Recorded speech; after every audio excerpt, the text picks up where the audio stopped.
los documentos que lograste obtener de los contratos que estás exhibiendo, ¿cuál es el de mayor precio, de mayor cantidad? Pues mira, de los que hemos, es el de, mira, Vicente, no son contratos, son auditorías internas que hizo la Contraloría de la Universidad y también son procedimientos de responsabilidad administrativa que también hizo la universidad. Estos instrumentos creados por la propia universidad, generados por sus auditores, sí tuvieron acceso a los propios contratos y contrastaron precisamente pues que todo se hubiera hecho con legalidad. Era tan grande ya las irregularidades ahí que los trabajadores sabían que incluso el propio cuerpo administrativo se sabía, fuera incluso de la propia Dirección General de Divulgación de la Ciencia, que a la UNAM no tuvo de otra más que, pues sí, enviar auditores a que hicieran estos trabajos. Vicente, las irregularidades de estos 4 suman más de 30 millones de pesos y los desfalcos alrededor de 12 millones de pesos. Los desfalcos son ya, digamos que daños probados que ha considerado ya la Contraloría sobre, le llaman daños al patrimonio universitario, es decir, desfalcos, dinero que ya ellos comprueban que tuvo un destino de manera irregular y que tiene que ser reintegrado a la universidad, o eso es lo que tendría que haber sido. Pero además, te decía, hay otro tipo de irregularidades que suman más de 30 millones de pesos.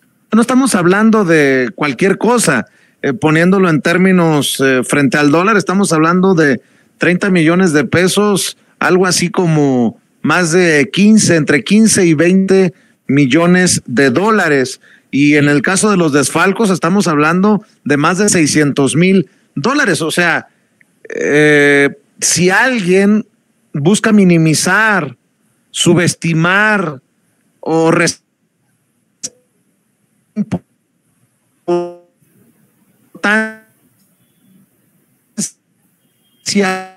a esto que se esté exhibiendo, que no porque sean irregularidades que se necesitan aclarar y que se puedan invertir esos dineros, pues no en complacer o en quedar bien con tal o cual personaje sósimo, sino invertirlos en la misma casa de estudios en beneficio de estudiantes y docentes.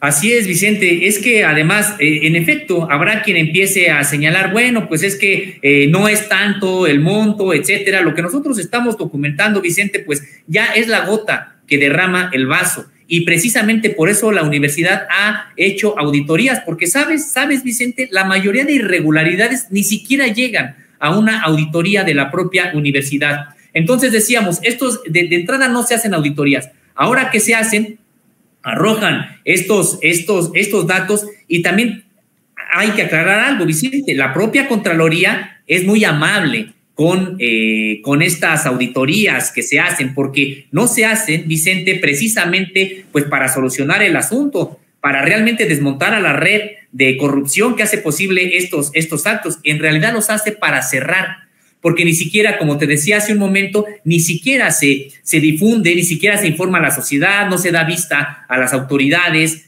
judiciales de este país para que puedan investigar sobre probables desfalcos al patrimonio universitario. En realidad se hacen pues ya para cerrar, para que ya limpiar este asunto y que ya no se hable más del tema. Por eso es también lo indignante y por eso es lo importante de este tipo de investigaciones, que den luz, que arrojen lo que está ocurriendo allá en la Universidad Nacional Autónoma de México. Y has tocado un tema que nos parece muy interesante.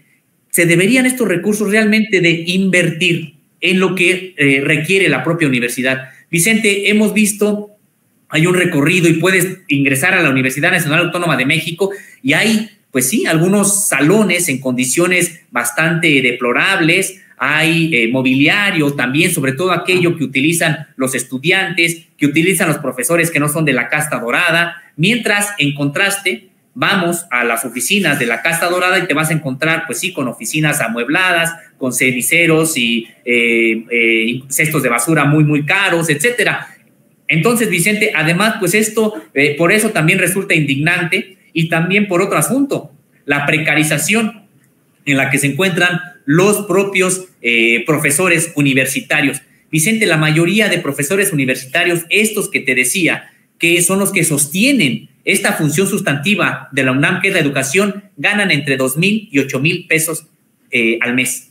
Así como lo escuchamos, entre 2,000 y 8,000 pesos al mes, con muchísimo trabajo encima, con varios grupos encima, con tareas que revisar, con clases que preparar, con exámenes también que resolver, etcétera. Entonces, Vicente, estamos hablando de que tenemos a un sector de los profesores en la precariedad laboral, con una inseguridad también laboral, porque además si se portan mal, entre comillas, simple y sencillamente ya no les renuevan grupos, ya no les renuevan el contrato para el siguiente semestre. Es decir, Vicente, me parece que se trata de una situación muy, muy complicada, muy indignante, y que por eso pues hay que arrojar luz sobre estos hechos. Claro que